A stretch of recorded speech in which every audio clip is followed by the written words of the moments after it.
Hey, everyone out there in podcast land, this is Jay Hollywood, and I am here to let you know about our sponsor, San Marcos in Oklahoma City, one of the best Mexican restaurants around. If you want to go there and eat, have some margaritas. If I'm not mistaken, they have a night where you can have unlimited margaritas. Just go up in there and get your margarita on, and your they serve cheese, salsa, tortillas, and relish. What other restaurant gives you that much food before you even make your order? Go make your place and your favorite Mexican restaurant, San Marcos in Oklahoma City. Tell them the Cine-Men Movie Podcast sent you, and you'll get 10% off your order. That's right, 10%. Just tell them we sent you to the best Mexican restaurant in the city.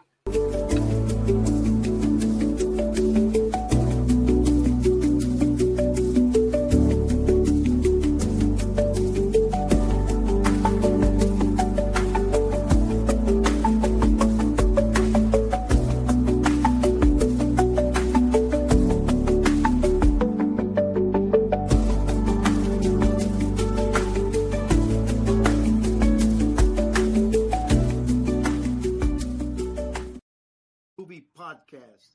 Damien Chapa, Vatos Locos Forever. You like that, old man? You want a piece of me? Do I feel lucky? Well, do you, punk? Good morning, Vietnam! I love the smell of napalm in the morning. You're gonna need a bigger boat. I feel the need for speed. I wish I knew how to quit you. Love means never having to say you're sorry. You do? You'll shoot your eye out, kid. I am serious. And don't call me Shirley. There's no crying in baseball. This is wrong, bitch. Hey, the Schwartz be with you. I am the father. At you, my pretty. Take your stinking paws off me. May the force be with you. Here's Johnny. What up? Happy Monday, moviegoers. Welcome to episode 340. Welcome to Sahara. You're listening to another new episode of the Cine-Men Movie Podcast. I'm one of your hosts, Juan, and I'm joined by the other half, Jay. What up out there in podcast land? How's everybody doing out there? What up? Monday. What up? It's a Monday, and you know what that means. It means another new episode of the Cine-Men Movie Podcast. Hanging out us here. sitting there dissecting movies like we love to do. Man, not only are we dissecting movies today, but maybe dissecting a little too hard. But I don't think so on this movie. But hey, yeah, we'll talk about it when we get there. Speaking of the Sahara, Jay, we had our own Sahara here in Oklahoma City a few days ago with this wind. Oh, dude, I was sitting outside and it sat there and sounded like a dinosaur's roar off in the distance. I'm sitting there just chilling on the porch, and it's just roar. I'm like, what the heck? And you can sit there and watch garbage cans going down the street. Hell, there was all kinds of trash. I seen like 30 trash bags floating down the street. I'm like, what's going on today? Because they said that we were supposed to have up to 90-mile-an-hour wind in Oklahoma. Yeah, we are located in Oklahoma City, 90 miles an hour in Oklahoma City with no tornado. It was insane, but it was a week not to remember or not to forget.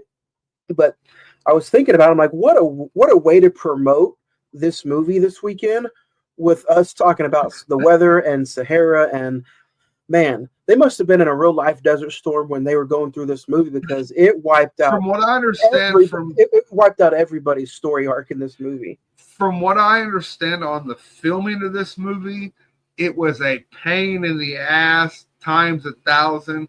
It made Mad Max Fury Road look like a walk in the park.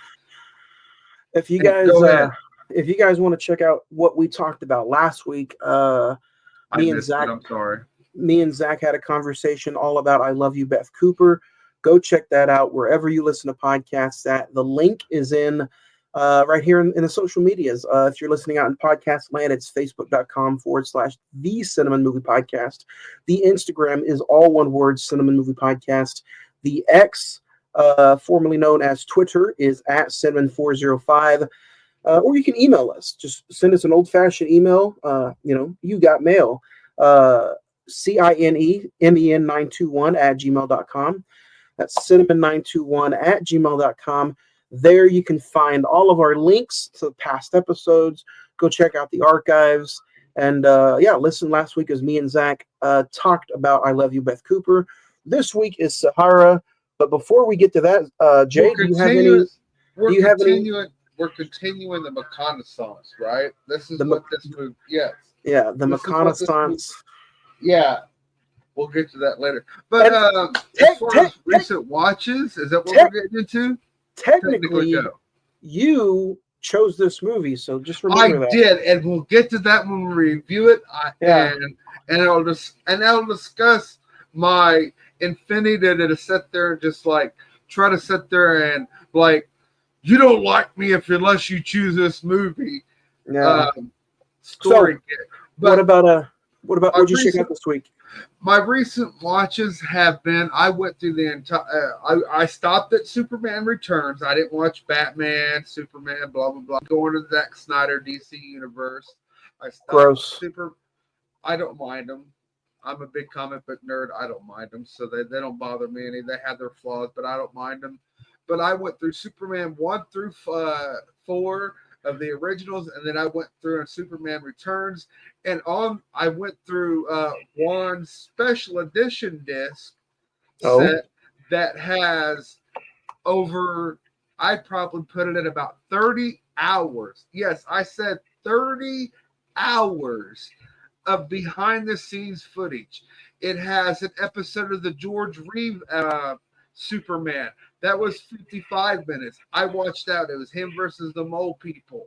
There were like 9 or 10 Max Fleischer Superman episodes. So I watched every single one of them.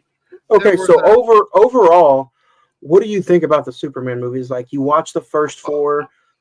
I'll get there, but then there was a 3-hour documentary on the making of Superman Returns, and then an 1.5-hour documentary just on the legacy of Superman that I watched. It's called Up and Away, and it is sold as an individual DVD. You can just buy this individual DVD.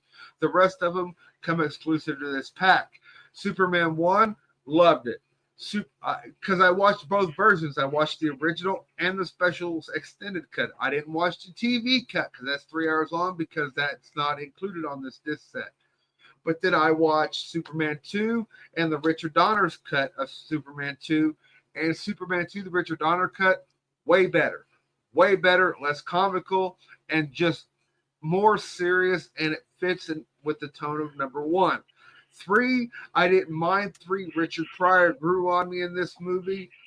And, Superman fighting Clark Kent or Superman himself, in today's standards, that was cringy and just, it was bad. It was real bad.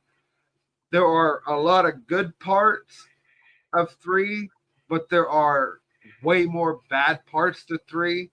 But sitting there saying that 3 is better than 4 is, yes, 3 is way better than 4. 4 was just a complete shit show. I'm sorry to use that word, but how dare you? I know, I'm sorry, but it was a straight. I'm glad Gene Hackman was back after we got the Lex Luthor clone in part 3, but it just felt just bleh. Like there was no, I'm Nuclear Man. And it's like, who gives a shit that you're Nuclear Man? I'm Batman. Who cares? Yeah, at this point, and the special effects on part 4, my God, I could have sat there and probably done better in my garage making those special effects, because Superman flying looks nowhere near as clean and as beautiful as it does in the first 2. Yeah, no. I watched those, a little bit before you did, and I thought they were okay. They definitely decrease as, 1, 2, 3, and 4. But oh yeah, the descent is very hardcore. Yeah. What else did you check out? Anything else, or just the Superman? I watched a ton of YouTube reels, but I got stuck on one guy in particular. His name is Ray, and he does true crime stories where he gives anywhere from a 7-minute to a 20-minute story on how people do certain crimes until they get caught. Does that make sense? Yeah. And it's basically a 15 to 20-minute murder mystery, extortion theory, or robbery, or something like that within about 15 minutes. And I've been stuck on those reels. And then today I tried. I'm going to sit there and stress this so damn much. I tried to get through Sahara. And when you hear my review, you'll see why I tried to get through it. So let's get ready to get into it. I'll speed through I want to hear what your recent watches. Come on, what's up? That's what I'm getting ready to get into. Come on, get into it. I finished the Pierce Brosnan 007 movies. I finished it completed. Those are the better. Die Another Day. They're all right. They're all right. I started Casino Royale with Daniel Craig. Amazing movie. The Daniel Craig collection is amazing. It's the best one so far. I checked out a movie called Detention. You guys can hear my thoughts on that on this Thursday with a new episode of Friday the 14th podcast. I watched Sahara today. And then I checked out Mickey 17 last night. Mickey 17 was phenomenal. I really, really enjoyed it from start to end. Literally, I think it's one of the better movies already so far this young season. So, and it was good to see some people at a theater. So if you have time, you guys should go check out Mickey 17. If not, I highly recommend getting into the Daniel Craig movies. I believe they're on Paramount Plus. So go check them out. Let us know some of your let us know some of your recent watches in the comments, or send us an email. So if you guys have anything you want to recommend or reach out to us. Send us in some emails, some comments, and let us know anything that you want to watch, or maybe recommend something that we can review one day. So go ahead, Jay. You said that Mickey 17 so far. I haven't seen Mickey 17. I've seen Companion. Me and you both have a different contention for already best movie of the year. Mine's Companion, because I went into it completely blind. And again, with Mickey 17, besides multiple deaths or cloning, I have no idea what the hell is going on in that movie. And I think I think it looks great as well. What would you give it out of a 5-star? Man, I gave it a 4.5. Oh, really? Yeah. What made it so high? I went in completely blind as well, other than knowing about the multiples. But the world that Jong Bong-ho has created with this world, this situation, the actors, the characters, Mickey 17 is just phenomenal. And it's like they have their own lingo, they have their own situation on why they're going where they're going. The detail in just a 2-hour movie is phenomenal. And like no scene is wasted. And Robert Pattinson is amazing. So yeah, I absolutely love this. The vampire has now become a great actor. Man, he's been a great actor. I don't see anything. Yeah, I don't see anything wrong with him in any of the Twilight movies. There's a few movies that he's done, independently. The Harry Potter movie. I don't see a bad movie. I haven't seen The Lighthouse, but I heard he was great. There's not a bad movie where he gives like a really bad performance in. The only movie that I've heard that has a little bit of backlash is that 9/11 movie. We Will Remember. Do you remember that one? That's amazing. Remember Me. That's an amazing movie. Is it really? Yeah. Okay, then I'll just shut the fuck up or shut up. Pierce Brosnan is in that too. Is he really? Yep, he plays his dad. So, but let's get ready to get into the meat and potatoes of what we're talking about today. Today we are talking about Sahara with an April 8th, 2005 release date. IMDb currently has it at a 6.1 out of 10. a 37% on Rotten Tomatoes, 41 correct. 41 Metacritic, and then a 2.7 on Letterboxd out of 5, with a budget of $160 million. It only grossed $119 million at the box office. Master Explorer Dirk. I'm sorry, Master Explorer Dirk. All right, this show's over. All right. All right. It's over. The dick has spoken. Dirk Pitt goes to the adventure of a lifetime, seeking a lost Civil War battleship known as the Ship of Death in the deserts of West Africa, while helping a WHO doctor being hounded by the ruthless dictator. Starring Matthew McConaughey, Penelope Cruz, Steve Zahn. You also have Lambert Wilson in there, Rainn Wilson, Lenny James, Delroy Lindo, William H. Macy, and directed by Breck Einzer. So let's dig into this. This is a movie that you kind of picked out and you wanted to talk about. Okay. Well, you put me on the spotlight. We needed. Okay, I'm gonna give you guys the backstory. We needed a McConaughey movie for the month of March. And the only thing that Jay, coming up with, like, we have to review Sahara because it's one of his worst reviewed movies. And I was like, when I remember watching it back in the day, I didn't think it was so bad. Warren, on the other hand, was like, no, dude, you're wrong. You're misinterpreting. It was shit. And I was like, nah, man, you're misinterpreting. I think it's a hidden gem. And he was right. It's a fucking turd. Well, so let's three times trying to watch this movie. Let's not give it too much of a hate. I mean, there were some small of a hate. Yeah, there were some small good things about it, but yeah, on the other hand, man, this 3 times in 15 minutes, Juan. This was my first time watching it in its entirety. So give or take, what's it been out? 20 years? Yep. You said 2005. Yep. Yep. So not only did it make any money when it came out, but now it's just like, to me, I just felt with the budget being $160, everything about this movie, besides McConaughey, Penelope Cruz, Delroy Lindo, William H. Macy, besides the cast, this is a stellar cast, by the way. The cast, great. Boom. Yeah. Yeah. Everything felt so generic about the storytelling. The boat chase scene. I was like, they should have been dead like 1,000 times by now. It's like none of it made any sense practically.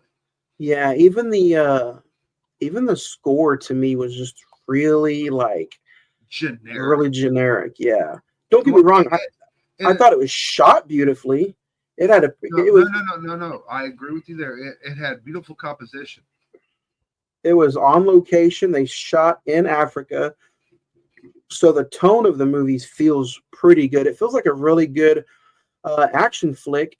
And the way it's shot, you're like, okay, maybe we're in for like another Mummy / shot at the desert kind of movie. But this movie going into it with that opening scene when they're showing the boat being attacked and then drifting away into the fog and just drifting away into the night because they stop attacking. You know what that reminded me of? National Treasure. I was waiting for Nicolas Cage's character to come on screen and go, and that's when this character blah blah blah blah blah. And there was only 5 coins made, and then it just goes off to some stupid like there's a plague. I'm like, okay, well, we went from a ship being lost to now there's a plague. No. I get that the plague plays along. All right, before we go any further, I fell asleep 3 times watching this movie. Once setting up. You said that 3 times. But I'm letting you know, once I was setting up and trying to pay attention, and I never finished the movie. I've seen it a long time ago. I just could not go back. It was so boring for me. And so I didn't watch it all. So I felt like this was a tale of 2 different stories. And I know this is based off of a book. But like, it felt like they needed a reason to have a doctor in Africa along with the treasure hunters, and it's almost like one was there to put and save the other. And it's like, so they each have two different story arcs, and they're just crossing paths, which on the book, on paper, maybe it's a good book, but in the movie kind of just felt like it felt like it was 9 o'clock traffic, crisscross applesauce, and you're just trying to get to point A to point B. They could have completely dropped the entire plague story with the dictator, and they could have just had it be a story of Matthew McConaughey, Steve Zahn, and just so happened Penelope Cruz gets caught up along in this journey where they're trying to find this lost ship. And that's it. We don't need anything else. We don't need anything else. Am I correct? And the dictator could have had his own guys going and trying to get the ghost ship or the ship of death. And it could have been like a, almost like a Mummy situation where they're both going to Hamunaptra for the same thing, like a race. Right. But who knows the instructions, directions there first? They could have intrigued all that. I didn't need the whole plague virus thingy. The only, and I think you agree with me, the only clever shot and beautifully shot moment in the movie is when Penelope Cruz is in the well and she covers up the glow stick and hides in the darkness while they look down at her. I thought that was one of the better shot moments. Yeah. To me, and I mean, I don't know. Do we jump to favorite? There. Do we jump to favorite scene? Because to me, that was one of my favorite scenes throughout the whole movie. Same here. The shallow boat scenes I get, and McConaughey's supposed to be this big action star in this movie because the books are based on this guy named Dirk, and this is McConaughey. I didn't feel shit for McConaughey. Is that just me or is that you? Well, I think this was one of his first, single action movie attempts because they've done a lot of rom-com when they a lot of rom-com. So he never, in my mind, watching this movie today, it never went through my mind like, oh, he's the action star McConaughey, So I felt like this movie was going to be lackluster anyway. And I know we've dedicated an entire calendar year to this man, but this movie was not all right. Not everything can be a winner. You have those stinkers, but those stinkers lead to incredible things, because without Sahara, he would have never had Interstellar. He would have never went on the reconnaissance, because he realized that he wasn't choosing the right projects. And from what I've understood, this movie making was so damn difficult because they ran into so many roadblocks. Like they had bad weather, they had all kinds of headaches that you normally wouldn't have on set, and that is some of the reason why for the end product. You think that's why a lot of studios today, 20 some odd years later, you think that's why they don't shoot on location anymore? It's more control. I agree, yes, because they can use what they call the volume. You know what the volume is, don't you? Explain it to the listeners. Okay, the volume is basically a big, huge set of movie screens where they have already rendered out the special effects, whether it be a star field, a ship flying at them, whatever you can imagine. They've already re-rendered it, and it looks legit, screen ready. And they project that on screens, and the actors then, instead of dealing with green screen or blue screen, they interact with those new screens. And it's basically a way for them to interact with something more tangible that's there. That's very state of the art. Yes, that's the volume. And even with that being said, like, you can tell when some movies use it and don't use it, but like, I mean, yeah, it'll probably save you on the budget. You don't have to fight the weather or getting people across the states or something. But, 20 years ago now, man, I can't believe we're saying 2005 is a 20-year-old movie.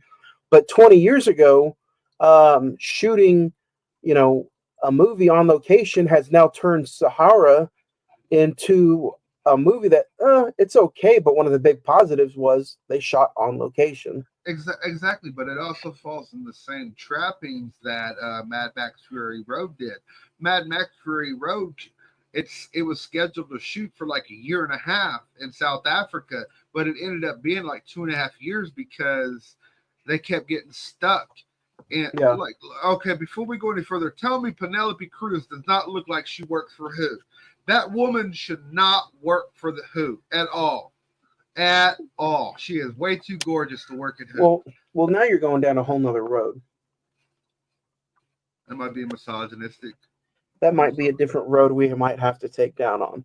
But speaking of Matthew McConaughey, though, man, Sahara, even him being as charming and as witty as he could in this movie, I also feel like he had no chemistry with Steve Zahn or Penelope Cruz. I felt the chemistry was on because of their okay. Here's one of my favorite things about one of my favorite things about the movie was. What is it?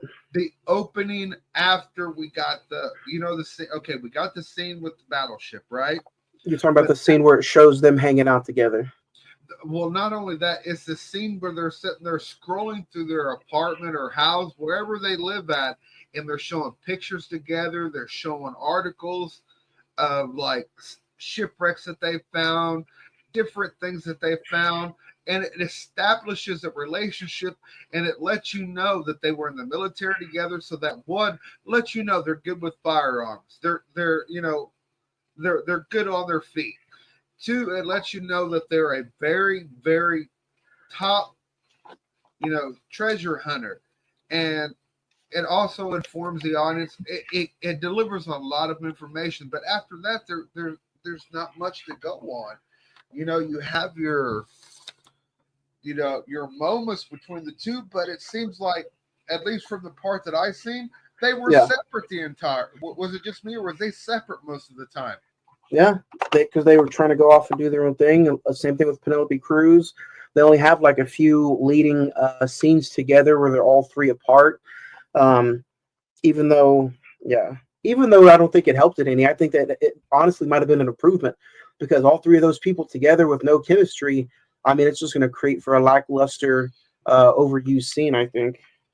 And I'm just, even now talking about this movie, I almost feel like I want to lower my rating, but not yet. Not so fast, as Lee Corso says. Jay's dying. I'm sorry, guys. That movie is so bad, it's given him a cough since he's tried to finish watching it. He is in the Sahara Desert right now, so he is. I'm breathing that dust in, and it's making me choke. Yeah, he is live on location. Live on location. But see, I don't know if it's me or if we're going through the McConaughey kind of catalog, if you'd say. This does not feel like a McConaughey movie. No, I would almost. No, it does. I would. I don't feel it does. I would sit through Ghosts of Girlfriends Past numerous times more. I would sit through it more times than I would this. So I think next week, or not next week, next month is going to be a little bit better with a time to kill. A Time to Kill. Oh, yes. Joe Schumacher, Sandra Bullock, Samuel L. Jackson, Michael Crichton's Murder Mystery. What's up? Yes, I did it. I'll do it again. Sorry. No, you're good. Is that the movie we're reviewing? That's a little spoiler for next month. But J-Man, other than the lackluster star power that this just everything was there on paper. There's a lackluster star power. I'd say that everything, all the stars that were used in this movie, there was no. They just didn't feel like stars. That's what I'm saying. Penelope Cruz didn't feel like a star. Me and you earlier were sitting there talking about what do we know Steve Zahn from, and when I sat there and mentioned that he was in That Thing You Do, you were like, "Oh wow, he was in that." And I mentioned riding in cars with boys. And I was like, I don't remember that one. I do remember it because it has like Whoopi Goldberg and and all them in it, and Drew Barrymore. Isn't it Whoopi Goldberg? I'm not sure. Whatever. But I just doesn't it just doesn't feel that the cast that they had, the only one out of all the actors that came out smelling like they actually had a big role was William H. Macy. I don't know if that makes sense to you or not, but his role was definitive. That was the Admiral. It does. Yeah. But that's another positive thing about this movie is no matter what film William H. Macy is in, he's always gonna, like, his character that he's almost goes for every time is that no nonsense, get down to business kind of dude, just like in the Lincoln Lawyer. Mm-hmm. So I do have to say that was a big positive for me. I actually enjoyed a lot more William H. Macy than I did Matthew McConaughey. I did too, because he felt like he had a purpose. McConaughey was just going through the motions. It was like McConaughey's character felt forced. That's what you said. You just said it right there. It sounded forced, and that's why right there I cannot sit there and say this is a McConaughey movie, because we don't get the same McConaughey like with any of his Heather movies. The only thing that makes this a McConaughey movie is his Texas accent, his kind of cockiness. Other than that, they changed everything about him. Yeah. Because every other movie after this, they went and they just like they still also tried to make him super of one of those lady kind of guys too. He's a real I think that was a little that kind of guy though. He is, but I think in this movie they didn't just organically let him have it. I felt like everything was forced in this movie. Organically, him and Penelope Cruz should have been in love. Organically, because he saved her at the beginning, and then when because there was a scene when they were leaving each other, I thought they were going to kiss.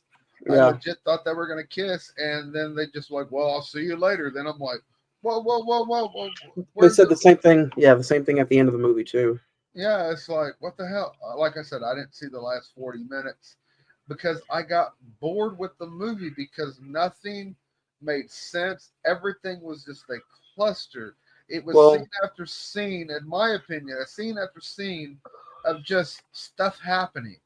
Like nothing made sense. Honestly, that was the same for the last 20, 30 minutes or so. Like you look up and a huge action scene happened. Matthew McConaughey pushes the main protagonist off of a plane, and even then you look up and you're like, dang, there's still 15 minutes left.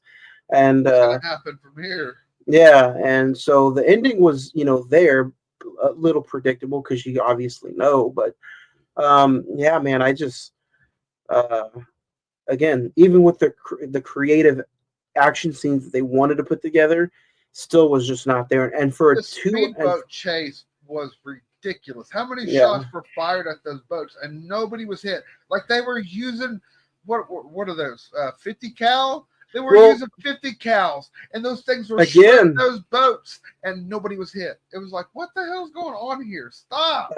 Again, that's just proves my point that something like this, is just overdone and over. I'm going to use a word. And I don't know how this feels, but I'm going to use the word over-sacrificed. I'm going to sit there and say this because I was going to sit there and say this is a committee movie. Yeah, that too. But this also feels like a cheap repeat of them trying to do smart, not museum theorists, but also a overhyped guys just looking for lost treasure, and it feels like a cheap rehash of Indiana Jones. But see, the thing what was that, at least with Indiana Jones, there is realism. Yes, we're dealing with the Holy Grail. We're dealing with the the cup of Christ. We're dealing with aliens, for God's sake. But there's still a ground of realism there, and that's what's sorely lacking. The tone of Sahara is all over the place. Where in one scene everything is dead serious. Everything is like it's played straight, and then the following scene is played as a joke. And it's like you can't have those same two tones. You got to pick something. And if they would have went a simpler route with the storyline, The storyline was too overcomplicated for what it needed to be. It just needed to be about a sunken ship in the middle of the Sahara Desert, and they're figuring out why in the hell it's happening and where in the hell it's at. We didn't need no water treatment story. We didn't need no warlord.